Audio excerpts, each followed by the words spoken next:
Good, Tennessee Homestead. How that great? Hope y'all got your coffee. Ready? Alrighty.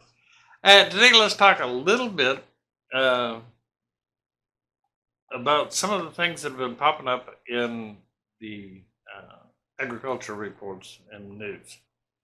We are doing pretty good so far this season. Crops look good. Looks like meat production's getting back up to swing. They are still doing some price gouging, but it's getting better. And hopefully the government in these lawsuits have some, effect on all that. I guess on the good news is we're getting a lot more of the direct ranch to consumer sales set up. That looks like something that the ranchers are going to continue to push. So, and it'll probably be a benefit to things like the smaller independent groceries. It'll allow them to have a lot higher quality beef and pork as opposed to, and be able to keep the price down for you folks. And at least you'll be able to look at the label and go, no, that it indeed came from the United States. And that if it says grass-fed, it was actually grass-fed. You don't have to take that for granted because we got laws over here that says we're going to label it that way. We got to do it that way. So yeah, it is kind of a positive thing, and they're trying to get some co-ops put together. It'll take a little while to get this all up and running, but yeah, I think we'll leave the big packing houses to deal with the cities. And we're going to try to take care of the smaller stores initially. That's what we're gearing for, the mom and pop operations. And then, of course, you'll have direct sales at the ranches. A lot of guys are setting up ranch stores and things of that nature. So that is looking real good. And it seems to be being well received by consumers. So that's not bad. And pricing's getting a little better. The herd stocks are still kind of messed up a little. These guys were unloading a lot of livestock, and now all of a sudden it's like, ooh, because they hadn't made the plans to, go back to the cow-calf operations and get the network caught up. So it's gonna be some hiccups. Now they're talking about another COVID lockdown, heading into winter. Could make it interesting again. Okay, especially now because I forgot the exact numbers, but because of this new type of operation, it's taken. These producers are actually going to have, these big companies are going to start having some problems because as the direct farm sales and ranch sales improves, and the sales from the small grocers and things of that nature improve, it takes additional beef out of the normal supply train. So the big producers don't seem to have a problem with it because it's going into the big stores, the big chain stores, primarily in the heavier populated areas. And they can get a little more money out of it because it's going to be a little lighter stocks. And they can always, if the demand gets too low, then they can always go back to getting imported beef. Although I think a lot of the suppliers are going to do better. A lot of people joining RCAF, which is the actual. There is a cattlemen's association out there that every time you sell cattle, part of your check goes to these guys. So you got instant membership. Pretty much through this whole thing, most ranchers and cattlemen cattle persons, excuse me, ladies, have seen that they do not have the producer's best interest in heart. They seem to be trying to lobby for and cater for these packing houses, these big packing houses. So everybody's starting to throw in with our calf, and now there's a deal out there circulating to where we're wanting to get get the Cattlemen's Association, the big one, out of the out of our pockets, to where if we belong to a different association, we're not going to pay money into them anymore. Now, what that may mean, who knows? Okay, I'm sure there's going to be some foot stomping and things of this nature. Okay, and they may even say, well, then you're not going to be able to put your beef into these large processors. Well, maybe they won't.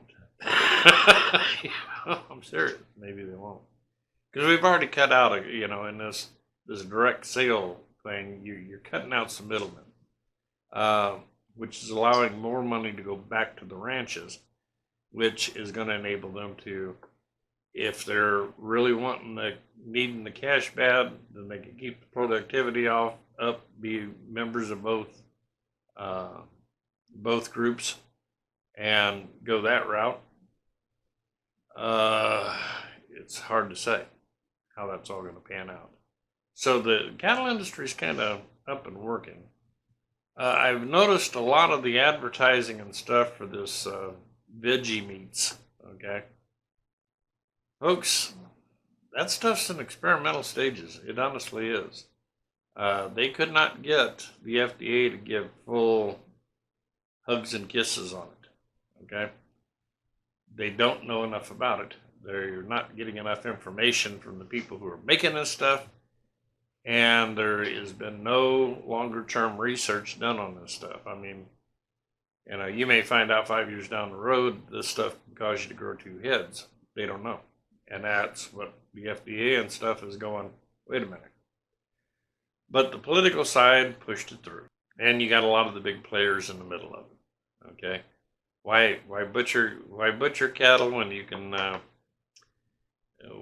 grow it up in a petri jar kind of thing? Jury's still out on that. They don't have the information, and no long-term research has been done. Yeah. And you got the typical Monsantos and so forth in the middle of it all. So keep that in mind. Be advised.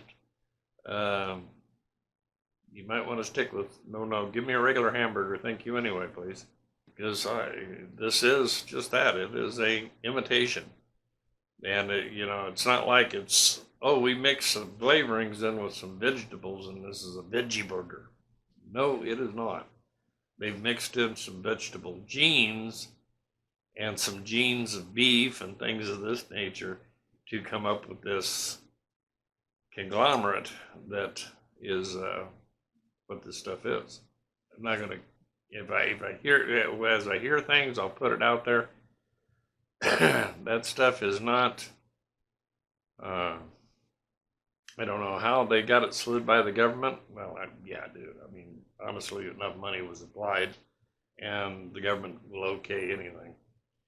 So, that's what your veggie beef is. All right. So be advised and be cautious of it.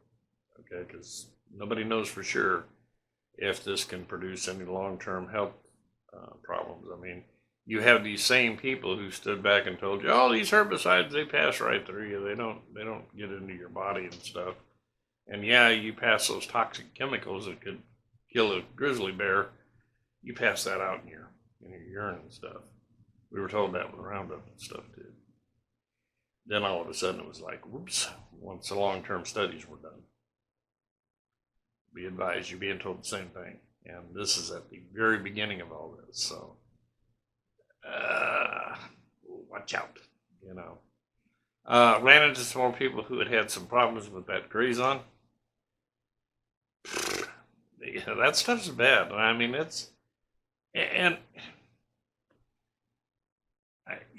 you almost have to blame the horse owners, okay? Because they want this pretty, beautiful hay for their best friend. And here again, there's, you're feeding your animals herbicide, a 2,4-D herbicide, which the research on that has shown it's not really good for animals. And as far as if you're buying this stuff and it's got grazon on it, at least do not be selling the manure. Dispose of it, okay? Unless you're willing to hang on to it for several years and then test it to make sure that there's no residues left, you really could louse up people's land with it. And I can't overstress that. Grazon is not a good thing. And please, please, please, if you're using it to graze your horses, maybe you just need to come up with a manure disposal or use it on your place. Okay, just keep it at home, man, because you're doing damage out on to people raising produce and stuff of this nature. Ran into one couple that they knew for a fact that this manure was 3.5, 4 years old, and lost it to their tomato plant crop. So how long does it take? I guess it depends on how much of it was passed through the animal and whether it was being turned or not. Just all, there's so many different variables that can be into it. Be very cautious of it. Very cautious of it. As far as guys growing beef and so forth, you just go with an organic or raise your own. You don't want to be getting this stuff into their manures. You don't want them in your cattle, okay? 2,4-D herbicide is not good because you're going to be eating the same beef, and you really want to be feeding that junk to your family. Just a thought. Right. So anyway, how y'all doing? I only got some decent weather down here. Matter of fact, this evening I'm going to try to get out and mow my grass again. That stuff growing like crazy. We've got a lot of rain. Went down and I've talked with this fella out of Portland. It's highly possible it was lightning strikes. All kidding aside, on that guy that lost his farm down there and stuff. Because I'd heard some other people that it was a crazy storm, and one guy said he was watching on one of his back fields, and it looked like lightning strikes were just coming down and walking through his pasture. I was like, seriously? So yeah, I guess it could have been possibly, lightning. It's weird, real weird. But because I was checking with some of the neighbors and stuff about the place, and their biggest thing was they had met and extend out why some of the neighbors was like, we really don't want these folks here. It turns out, I guess the family was fairly progressive Democrats out of the Portland area. And the more they talked to their potential neighbors, the more the potential neighbors was like, we don't really want them folks here. And one fellow that lived close by said he said, well, he hates them having this misfortune. Kind of breathe a sigh of relief that they're, gonna probably sell out. So I have sent them, and they're supposed to be sending me some information on what they're wanting for the land and so forth. May put in an offer on it. Yeah. So, anywho, okay, the grazon stuff, be cautious of it. And if you're feeding, pretty hay to your horses, please just keep the manure on your farm, or keep it long enough and turn it and test it and turn it and test it and make sure that you're not screwing up somebody's land. Because once that stuff gets mixed in with their regular soil, they don't have a lot of options at that point. Okay, so please do use care and caution with it. Grazon's been around for a long time. Well, not a long time, but their new formula that they've got approved for regrazing, and that's a secondary problem. You can put cattle back on this stuff short notice when that's really still fresh on the ground. And Yeah, it makes me wonder what kind of quantities then you're going to be picking up in your animals. So even hay aside, a lot of times they spray this stuff. They cut hay and spray it again before they put the animals back out there to try to hold down on weeds.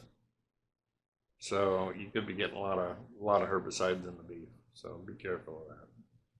But other than that, that's what I got for today. I'm busier than the one-legged man in a tush kicking contest, so I need to get back at it. But like I said, it looks like they're, I kind of thought that the beef producers might start backing down a little bit now that things were getting back to normal. Turns out not. They are looking for a change in the way beef gets marketed. And it looks like it's going to be better for the consumer because people can go to their smaller grocery stores and butcher shops and get higher quality beef for less money than what big boys can get it to you for.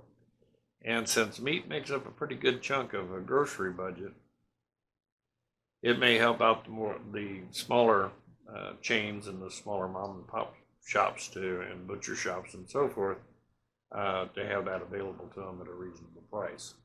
And it helps the producers because you've cut out a middleman out of the mess. So maybe a win-win situation. If you guys that are raising cattle, haven't made the switch, you might get involved with RCAF and kind of join the fight to quit having money taken out of your sales checks. To support an organization that doesn't support you. You know what I'm saying? Alrighty. Alright, guys. Love you guys. Appreciate you. You take care. Talk to you soon.